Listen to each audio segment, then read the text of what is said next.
Hey, Mike. How you doing? Good here.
You get all those storms today?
Okay, good evening, everyone. Sorry for the little delay there. We were having a problem unmuting ourselves, but hopefully you all can hear me now. My name is John Christash. I'm the chairperson of the Sylvania Area Joint Recreation Commission, or SAJARD.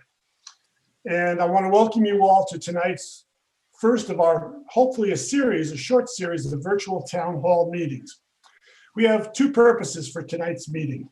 One, we want to review with you our recently completed feasibility study, go over that with you during the first part of our meeting tonight.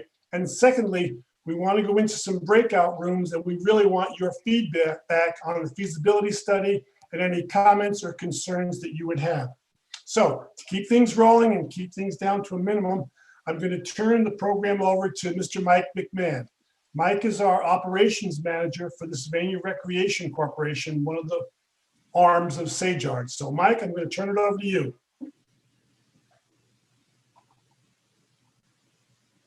You're on mute. And it looks like Mike can't unmute himself either, so give us a second here.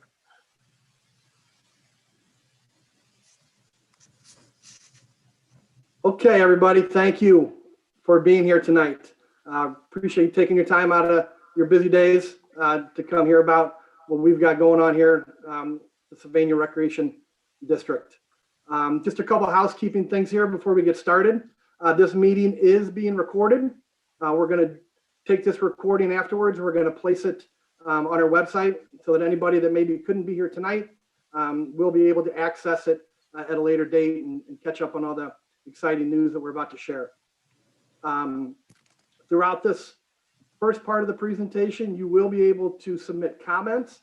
There's a moderator that will be coordinating those comments. If we are unable to address those tonight, We are committed to addressing and answering every question that's submitted.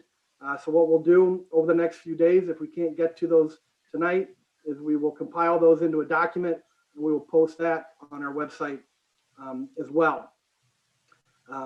After the presentation portion of this meeting, we're going to have the opportunity to go into breakout rooms. There's going to be 3 different breakout rooms that you will have a choice of. One will be on facility design. Another one will be on operational finances. And then the third will be on community engagement, where we'll be able to give you a little bit more detail on how we got to this point and where we might be going in the future. So with that said, we will go ahead and get started with the presentation and get the slides going here so that we can fill you in on what we've got going on.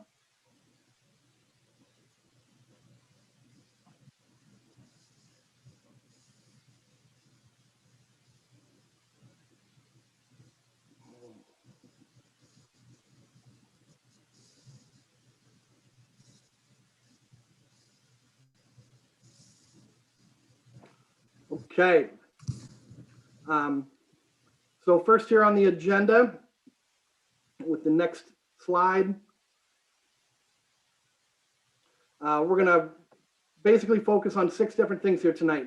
We're going to cover a little bit of the project background, go over some of the demographics and the information that was collected during the needs assessment survey. We will also talk about the programs and spaces that could potentially be a part of this community center. We'll talk about the site characteristics and the benefits of the site that's been identified. We will talk about some potential layouts that could make sense for the facility. Talk about the pros and cons of each one of those. Share some information about the current finances and levies that are being collected by the Sylvania Area Joint Recreation District. And then we will be able to share some information on next steps and how you can continue to be a part of the process. So this is just a very basic little slide that kind of explains the progression that we're on. Back in 2018, we began the master planning process. We did that with a little bit of an encouragement from some of the local leaders of the community that wanted us to look at ways that we could add to our current facilities in a way that would meet more of the needs of our community. During that comprehensive master plan, we were able to get a lot of great feedback from the community in a lot of different ways. We had group sessions where we talked to stakeholders. We had multiple surveys that we collected data from. One for the youth of the community, one that was a general community survey that anybody could fill out, but probably the most important and the one that we got the best data from was a statistically valid survey. There were 2,000 surveys sent to random households in Sylvania, and we had 390 of those that were returned. And the firm that did that data analysis indicated that that is an excellent return rate that really spoke to the kind of the sentiment of the entire community. So we used that information to take our next steps. And the first action step out of the master plan that the Sage Yard board chose to tackle was this investigation into a potential multi-generational community center right here in Sylvania. So that's where we are now, right there on that middle slide. And depending on what happens here over the next 6 to 8 weeks, we will have a much better idea of where we're heading in the very, very near future. So soon to be determined on those next steps, but we're excited with the path that we're on. At this point, I'm going to turn it over to Leon Younger of Pros Consulting. He's going to hit on some of the demographics as well as the information that was gathered during the survey. All right, Mike, thank you very much. Nice to meet everybody. So the first slide here is really about the population of the Sylvania Park District and Township that included 53,293 in 2018. This is when the needs assessment was in progress, and this is at this time was the population. I'm sure it's grown some since. Next. Within that survey, we asked people about their needs, and one of the things we focused on was where Sylvania is with the most probable index in regards to different types of activities that are being played in Sylvania or in the township against national averages. So we looked at sports because Sylvania Recreation District has been a strong component of providing recreation elements and sports elements for the residents of Sylvania. So you can see the red line is the national average, and where Sylvania residents are basically at the national average or above it, especially you can see there in golf. Or in fitness, they're at a much higher level than the national average in walking, swimming, weightlifting, jogging, yoga. These are all good signs that people put health and fitness and recreation as a major component of their life. Next. So one of the things we asked people is about needs, and one of the questions was, which 4 indoor or outdoor spaces would your household use most often? So you can see there that Indoor Aquatic Center was the strongest line, and the strongest blue line is the first choice of what people would prefer to see something like this within the community. Indoor Family Water Park, which really follows an aquatic facility, dog park, indoor sports activity center, arts and culture, indoor children's playground. These got, and then indoor community center you can see there. But the main elements of this were the indoor spaces for aquatics and some form of an activity center, which really make up what is typically you would see in a community center. Next.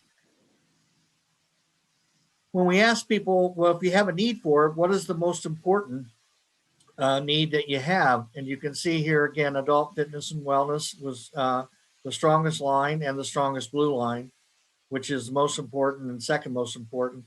And then when you look at special events and senior programs, outdoor recreation, family programs, art and dance, performing arts, youth sports, adult sports. But when you look at it, you're really looking at the things that people desire that the Sylvania Recreation District provide. And that's our focus for this process. Next. When we ask people then, what are their top priorities for investment in recreation programs based on the priority investment ranking? The top 5 that are there: adult fitness and wellness, special events, outdoor recreation adventure programs, adult enrichment programs, senior programs, family programs. We're in the top above 100%, which means that this is where people would like to see the greatest amount of investment. But it doesn't mean the blue or the green isn't priority. Sometimes in the green categories, those elements are already being fulfilled. But you can also see the programs that that people desire really are the ones that we're focused on within a community center, a multi-generational center. Next. Then what facilities that are most important to your household? Really looked at hiking, biking paths, indoor walking tracks, all-inclusive aquatic facility, indoor fitness centers, indoor lap lanes for swimming, outdoor playgrounds, outdoor adventure, outdoor lap lanes. So you can see even in the top 5 where the indoor components really fell out in terms of facilities that are most important or amenities that are most important to the community. Next. And then the top priorities for investment for recreation facilities based on this priority investment rating was indoor walking tracks, all-inclusive aquatic facilities, hike and bike paths, indoor fitness center, indoor lap lanes for swimming. So you can see again, some level of indoor community recreation space was really highlighted as an important element. Next. So then we asked them, how supportive would you be of Sylvania Recreation District adding a new levy to pay for needed, that's existing needs of capital improvements that are most important to members of your household. There you can see that 27% supportive or very supportive was basically 38%, not sure 13%, and then opposed or very opposed 27%, and neutral 23%. But then when we asked them how supportive would you be of Sylvania Recreation adding a new levy to pay for new facilities that are important to you and your members of your household, it went up a little bit there to basically looking at 43% very supportive or supportive, neutral 20, opposed or very opposed 26%, not sure, which I think gave the Sage Yard Board a little more confidence that what people are really looking for are new indoor facilities that really match the outdoor. Sylvania Recreation has some outstanding outdoor recreation facilities, and I think not having the kind of level of indoor space would really is where this really demonstrates people are looking for some investment by the Sage Yard in that direction. Next. So with that, I'll turn this over to Anna. Thank you very much. Good evening, everyone.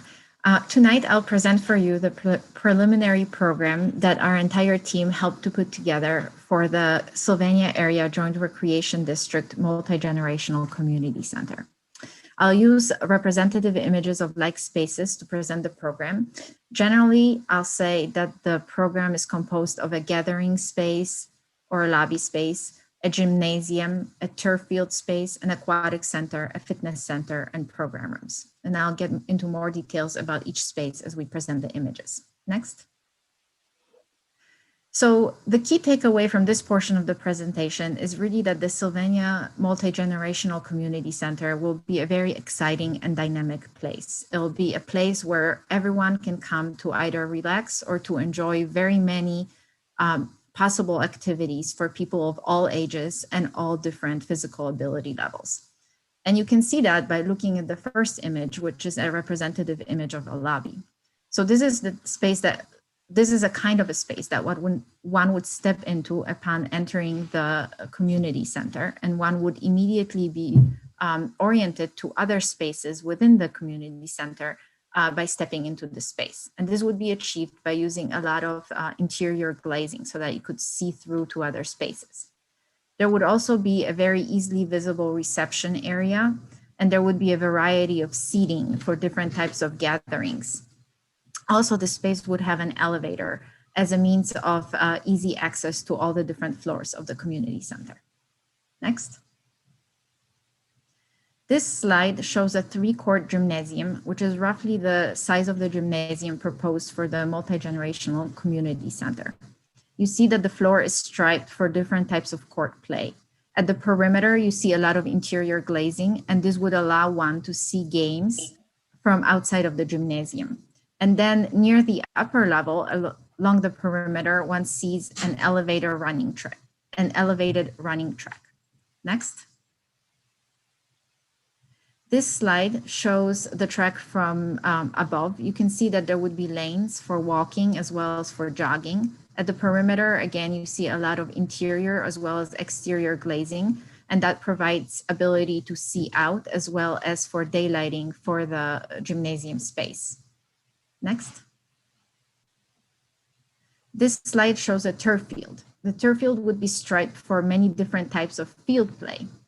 You can see at the perimeter, there would be a lot of glazing for daylighting as well as viewing. At the upper level, you see a running track, but you could also imagine that there could be an upper level gallery for viewing field play. And in this image, you also see in the left-hand side a ropes course, which is an additional amenity that could fit into a turf field. Next slide. We know that the Sylvania Recreation District currently owns a turf field that is sometimes being used for different types of special events. And we would hope that in the proposed multi-generational community center, the turf field could likewise be used. This can be accomplished by placing a protective floor over the turf field during these events. So these slides speak to some of the events that would be possible. For example, perhaps a ceremony or a competition or a children's event or a market. Next. This slide speaks to additional programs that are currently not in the proposed program, but which could be added. Shown here are very popular challenge courses, and these types of amenities can be very easily added to a gymnasium space or a turf field space. They can be switched out as needed. In the upper left-hand panel, you see a challenge course that could be enjoyed by children. And in the upper right-hand panel, you see a fitness or a challenge course that is aimed at teenagers and adults. In the lower panel, you see a ropes course, which is often favored by families. Next. This slide shows different types of pools that could be part of the aquatic center. In the upper left-hand side, you see a zero depth entry pool. This pool has a water depth from 0 feet to about 3 feet and is fully ADA accessible.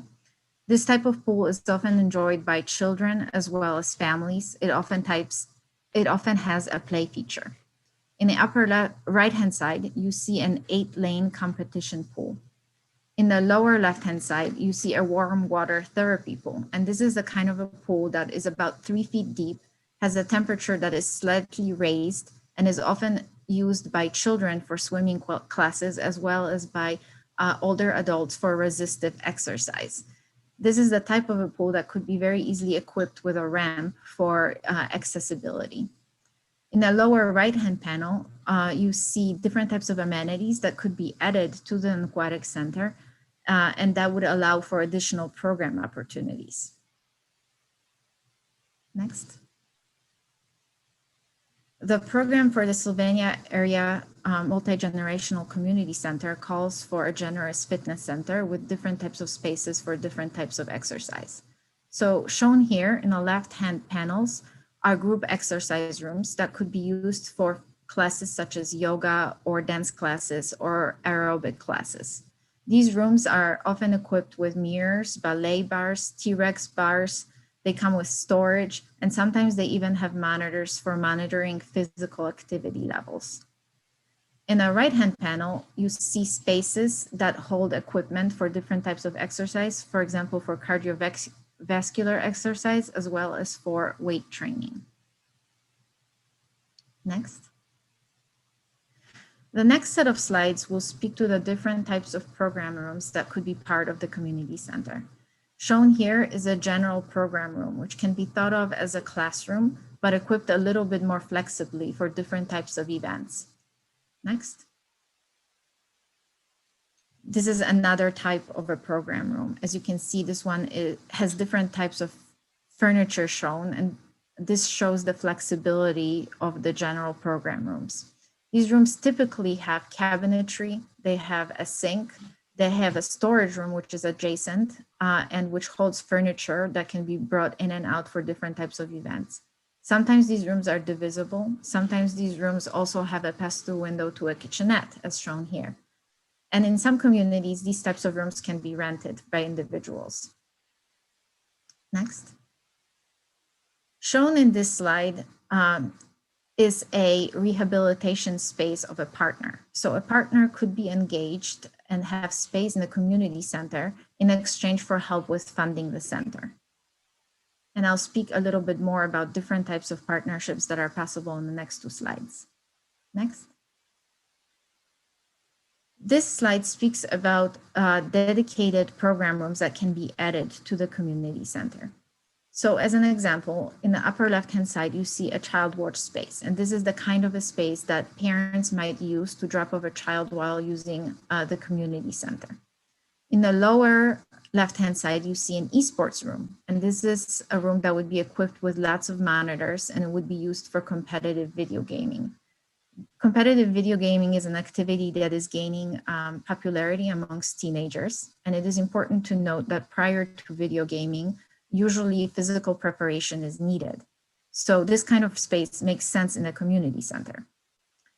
In the lower right-hand side, you see a party room, which is a space that is often next to a pool or a play feature and can be used by families for private events. And then in the upper right-hand side, you see an example of a maker space. So this can be thought of as a modern day art room or a engineering lab for working on collaborative projects. These types of spaces typically have a lot of power, good lighting, display capabilities, and flexible furniture for projects that are big or small and done collaboratively. Next. The Sylvania Area Joint Recreation District has reached out to 2 different Sylvania organizations, the Sylvania STEM Center, as well as the Sylvania Arts Commission. And they're in conversation currently about potentially having space in the community center. So this slide talks about the types of spaces that these organizations might use. The upper panels show the types of spaces that might be conducive to the work of the Sylvania STEM Center. So in the left-hand side, what you see is a collaborative breakout space with stepped seating right behind.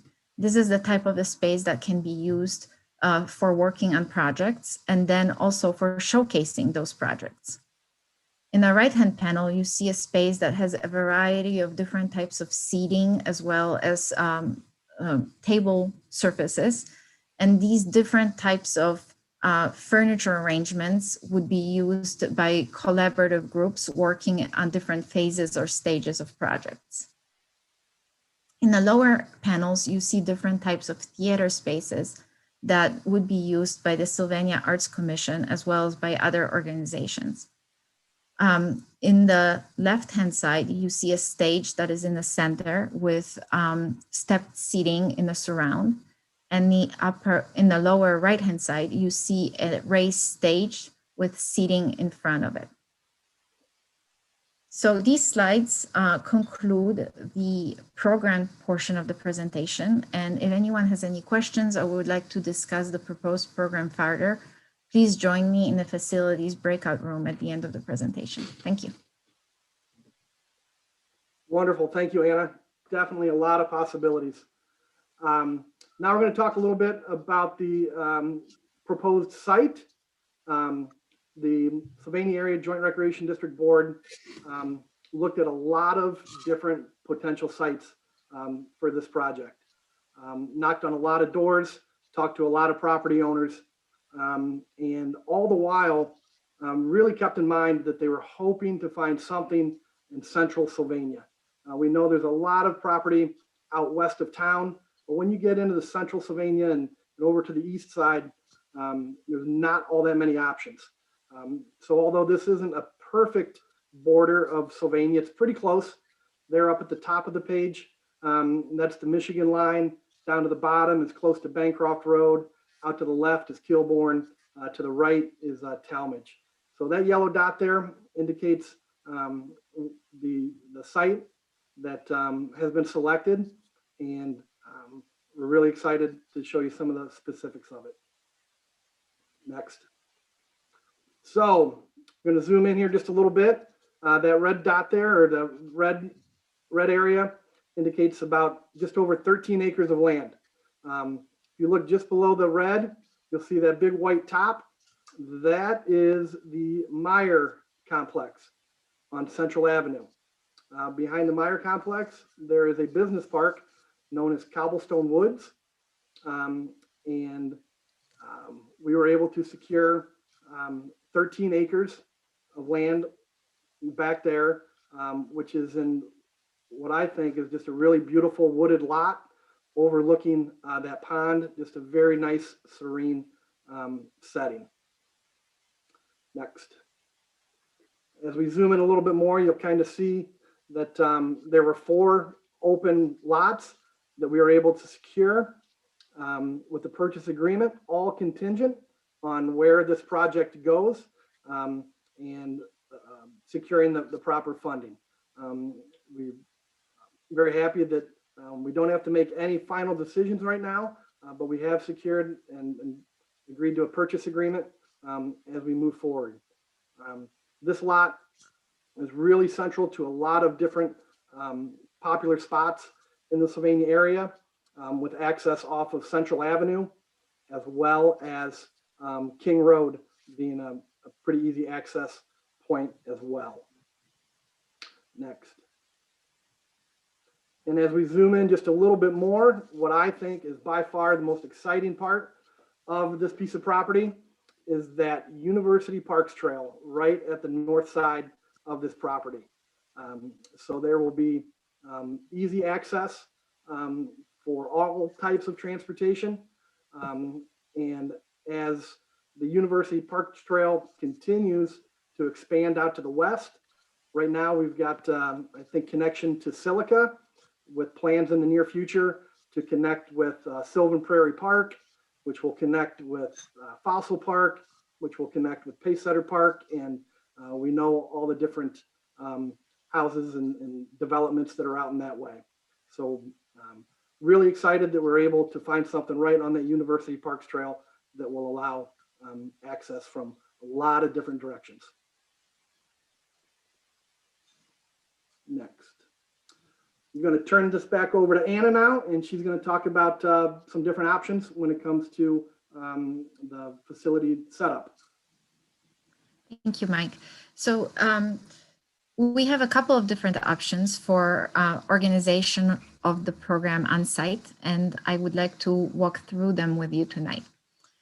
So you see in the center of this slide, 3 different possibilities with the summary of the differences noted below. So the major differences are the size of the turf field, the shape of the central spine, which is shown in pink, as well as the location of the major program components with a relationship to one another. Next. Before I start speaking to the preferred organizational concept, though, I would like to use this slide to briefly talk about the placement of the building within the property boundaries of the site. So the building was placed in the center based on a desire to have the main entrance of the building be very visible from the 2 main access points to the site, which are shown with the blue dashed arrows. Also, as Mike mentioned, at the back of the site, there's the University Parks Trail, and there was a very strong desire to connect the building directly with this trail. This trail is a great asset. It means that the community center will be able to be accessed both via vehicular means as well as pedestrian means. So it's a great plus for a community center and for people who will be using it. If one were to arrive at the community center via the car, there would be a drop-off at the front of the site that would lead to a plaza. And it's from this central plaza that one would enter the building. The parking would be provided on either side of the community center. So let me now briefly speak about the preferred organization concept. In this concept, you see that there's a central spine indicated in pink that runs from the front of the building, and that's where the lobby would be located, to the back of the building where the University Trails Park is located. At the front of the building, there would be the aquatics center, the fitness center, and program spaces, and that would make the entrance to the building feel very dynamic. At the back of the building would be the gym space and a really large turf field space. And on the upper level of both of these spaces, there would be a running track. The advantages of this option is the very direct connection between the University Parks Trail and the lobby via the central spine. And the other advantage is the possibility to have a really large turf field in this option. Next. The second concept shows a central spine which terminates at the gym and a turf field value. So while it's nice that these 2 spaces are really part of a single volume, unfortunately, that causes the spine to be truncated, and there's not a direct connection between the University Parks Trail and the lobby. So this is one of the reasons why this option was not selected. Next. The third concept does have a central spine that runs from the front of the building to the back of the building. And in this concept, the relationship of the program spaces is a little bit different. You see, for example, that the aquatic center is to the back of the site and takes opportunities of views out to the University Parks Trail. The gym and the turf field are a single volume and they're located to the right of the spine. But that means that the turf field size is limited, and it's for this reason that this option was not selected. We know that there are other concepts that are also possible, and we can further explore. We do also like our preferred concept. If anyone would like to speak about the possible organizations of the program on site, please join me in the facilities breakout room at the end of this presentation. Thank you very much. Okay. Once again, so many options to consider, and just still very, very early in the planning stages, but want to consider everything. Now we're going to speak just a little bit on finances. We really, at this point, there's just too many variables. We've gone over so many of them. We still really do not know what the price tag could potentially be for a facility of this kind. So it's just too early to speculate on millage or how this might be financed. We're still working on multiple partners that could become involved. So to talk about that, I think it would really be kind of a disservice, but we are hoping very soon to have that information. What I can do instead is provide a little bit of detail on the current finances and levies that the Sylvania Area Joint Recreation District are collecting on. So we'll go into that here just a little bit, just to provide a little bit of detail.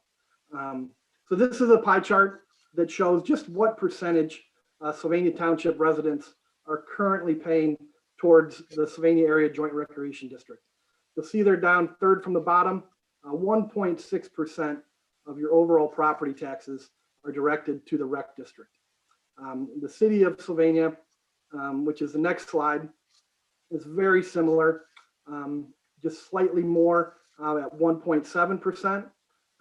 But you can see we've got so many wonderful organizations that have been supported in part by public dollars, and just thought that percentage, when it comes to bang for the buck, I like to think that the Sylvania Rec District really provides the community a lot when you look at it that way. Next slide. So currently this is 2021 information, currently collecting on 3 different levies that have been passed, or that passed in the past. There was the original operating levy that passed back in 1988 at 0.85 mils. That was replaced in the year 2000. And then there was a new operating added in 2012 for 0.4 mils. So those are the 2 operating levies that are collected on. And the last time that we came to the voters and asked for anything was in 2012. Those 2 operating levies generate about $1.6 million annually. And we'll get into the details of kind of where that money goes each year. There's also a capital improvement levy. This levy was passed in 2008 and was a 20-year bond issue. This levy was used to, among other things, renovate Centennial Terrace, used to make improvements to not only Sylvania Recreation District properties, but we made some improvements to Sylvania school properties with some of the ball fields and different things around the community. So that was a 20-year bond issue that will be paid off in full in about 7 years. Just 1 year ago, there would have been an additional column on this page. But in 2019, there was a earlier capital improvement levy that came off the books. So you're no longer paying on that. That was a 25-year bond issue that is no longer being paid on. So I'm sure we look at that as a positive as well. The 1.6 million that comes in each year, this is a very condensed, it's not exact, but it's close. 1.4 million of that is distributed to the Sylvania Recreation Corporation for the management and maintenance of Sage Art properties and facilities. The vast majority of that is used for the maintenance of the 200+ acres that we keep an eye on around town. Only about a total of 37 to 38% of our annual revenue of Sylvania Recreation Corporation comes from public dollars. The rest, 60 plus percent, is generated through program fees, rental fees, concession sales, ticket sales, things like that. The Sage Yard Board has always been very, very aware, very conservative when they ask the community for support. Just looking at that top chart, knowing that it's been almost 10 years since we've been on the ballot, I think says a lot for how conscientious the Sage Yard Board is when going to the public for anything. A few other small ticket items there.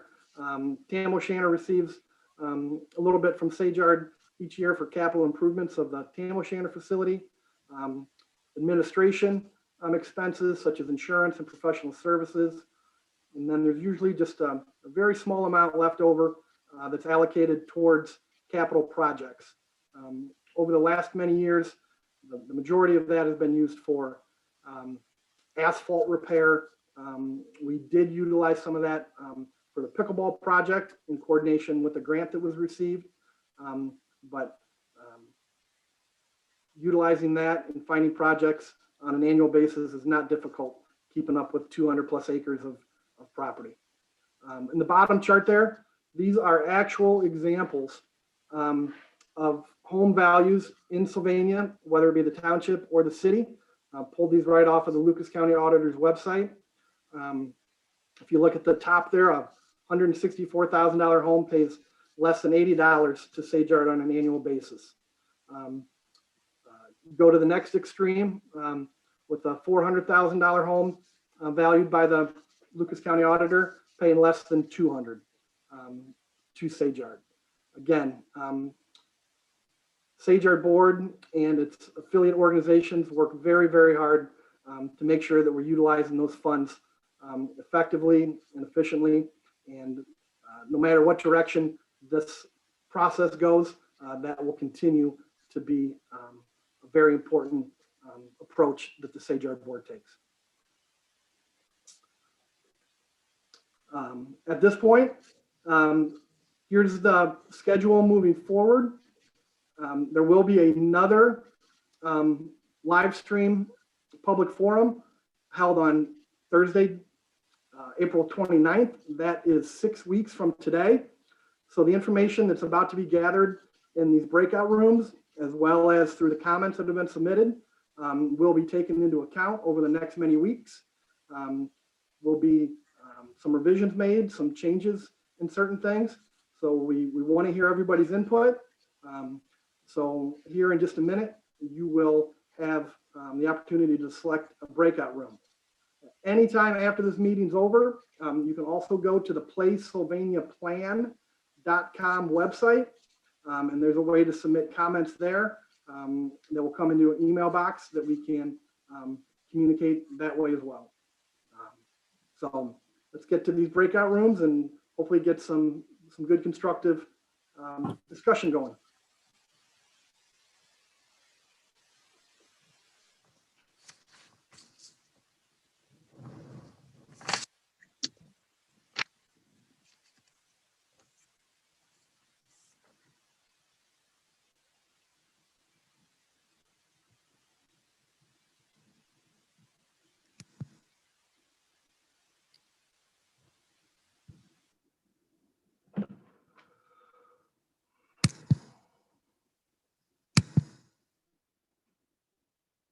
Okay.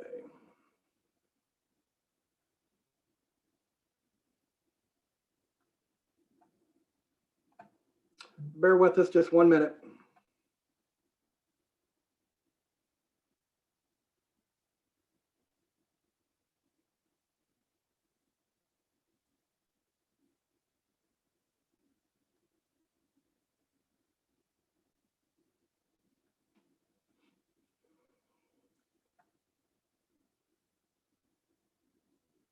Okay, on the bottom of the screen there, you'll see where it says breakout rooms in the bottom menu bar.